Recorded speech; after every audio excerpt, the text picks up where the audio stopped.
बहुत समय पहले की बात है। एक छोटे से गांव में एक बच्चा था जिसका नाम राज था। राज का दिल बहुत ही साफ था और उसमें एक अजीब सी आकर्षण था।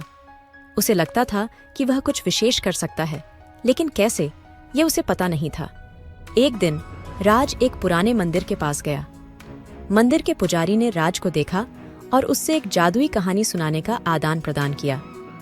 पुजारी ने कहा, राज, तुम्हें पता है इस मंदिर में एक जादुई परी है जो किसी की मनोकामना पूरी करती है, लेकिन उसे प्राप्त करने के लिए तुम्हें एक चुनौती का सामना करना होगा। राज की आंखों में चमक सी आई और उसने पुजारी से कहा, मुझे वह चुनौती स्वीकार है। पुजारी ने राज को एक छोटे से पुराने कमरे में ले जाया और वहां एक जादुई आईना दिखाया।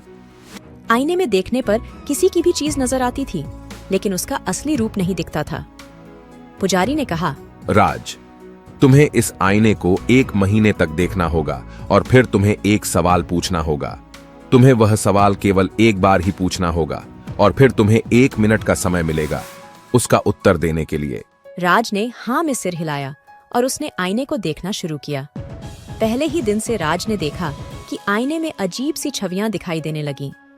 वह दिन ब दिन चौंकाने वाली और रहस्यमयी घटनाएं देखने लगा। 1 हफ्ते बाद राज ने पहला सवाल पूछा, आईने, मेरी किस चीज में विश्वास करना चाहिए ताकि मैं सफल हो सकूं?